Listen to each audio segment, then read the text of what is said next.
Good morning. It's so nice to almost see you again. I know you're there. It's been a very tricky week this week with our pandemic and the other things that have happened in our neighborhood. It's been a week that's a little hard on people. So we're going to concentrate on sharing what is important maybe and ways we can help others. And in our Spirit Quest, we're going to be sharing what people do at home. Anyway, the song we're going to start with is This Little Light of Mine, because we are going to talk about candles and lighting the way for other people. So this little light of mine, I'm going to let it shine.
Hello. Can you see me now? I'm lighting a candle. And I want to tell you a story about a father and his sons. And I have a few candles here, so I'll have to put this in front so I'll have lights. So it's called The Story of the Two Sons. A king had two sons. As he grew older, he wanted to pass on his kingdom to one of his two sons and make him his heir. So an heir is the person you leave your things to. He assembled all the wise men and women of the land and called for his two sons to present themselves. He gave each of them a big bag of money. He said, by evening today, I want you to fill up this whole hall. When you fill it, what you fill it up with is up to you. You can use the money, all of it, if you want to. So he asked them to fill up the big hall they were in. And the wise folks said, this is a good task. The older son went off and came to a field where the farm laborers were harvesting sugar beet and putting it through a press. The remainder, after pressing, was discarded. So he took the stuff they didn't need to make sugar. So the older son made an arrangement with the foreman of the laborers to take all of the discarded sugar beet and fill up the hall with it. When his task was complete, he gave the foreman his bag of money. And he told his father what he had done. There would be no need for his younger brother to try. He had already filled up the hall. But his father said, there is still time. We will wait. The younger son came back and asked for the eager beet remains to be removed from the hall again. So they emptied all the little roots and the peeling and the stalks from the beets. He had nothing in his hands but a candle.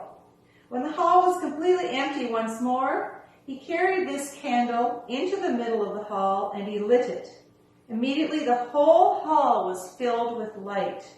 Light streamed into every corner. And the king said to the younger son, you shall be my heir. Your brother has spent his money to fill up the hall with useless rubbish. You haven't used a single bit of your money, yet you have filled this hall with light. You have filled it with the very thing that my people need above all else. So this is an old story that comes from the Philippines. So I'm going to light a few more candles here so we can actually see each other. Because this is a pretty dark, well, maybe I'm not going to light any more candles.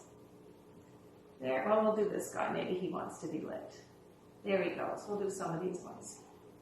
I think some of them like to be lit better than others. And we'll just try to do a few so I don't get myself burned.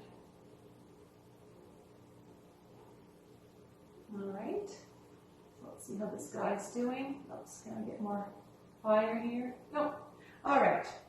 So you can also, if someone has lit something, you can take your candle and you can light it from the light. So you can light your candle from someone else's candle or from someone else's light. All right. So I'll just do these two more here. There we go. Look at all these candles. And it's making the place really nice and light. And I'll take this one back here with me. All right. I have some larger candles here, which I did not light, but I can. There we go. And I'll talk about these ones in a minute. All right, so we'll stop there.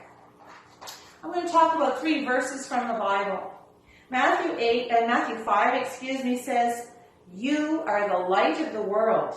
A town built on a hill cannot be hidden. Neither do people light a lamp and put it under a bowl or a bushel. Instead, they put it on its stand, and it gives light to everyone in the house. In the same way, let your light shine to others, so they may see your good deeds and glorify God in heaven." And John, another one of the New Testament writers, when Jesus spoke again to the people, he said, "I am the light of the world. Whoever follows me will never walk in darkness, but will have the light of life."